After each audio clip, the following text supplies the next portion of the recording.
ဖက်ကြည့်မိုဘိုင်းမှာဗျာတိုးတက်ရှင်တဲ့သူတိုင်းဒီစကားလေးကိုတော့မှတ်ထားဖို့လိုအပ်တယ်ဗျာဘာကြောင့်လဲဆိုတော့ကိုတပွဲရှုံးတာနဲ့ကိုစကင်မကောင်းဘူးလို့ဘလုံးဝမဆုံးဖြစ်လိုက်ပြန်ဘူးဗျာ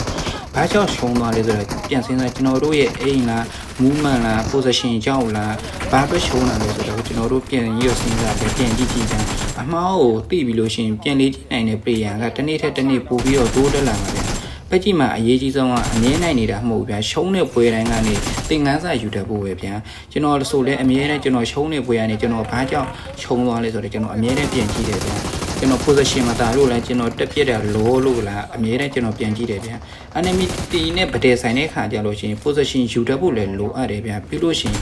အမြဲလောနေစရာလည်းမလိုကျွန်တော်တို့ရဲ့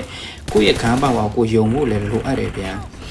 နောက်ပြီးလို့ရှိရင် CCTV ကိုလည်းခဏပြောင်းနေကြအောင်ကျွန်တော်တို့ CCTV ခဏပြောင်းနေတယ်ဆိုရင်ကျွန်တော်တို့လက်နဲ့အသားကျမှာလည်းမဟုတ်ဘူးပြီးလို့ရှိရင်တမန်ရှိရ CCTV ကိုယူထဲတာလည်းအဆင်မပြေဘူးဗျဘာကြောင့်အဆင်မပြေတာလဲဆိုတော့ကျွန်တော်တို့ရဲ့ဖုန်း device တွေကတယောက်နဲ့တယောက်မတူကြတဲ့အတွက်ဗျ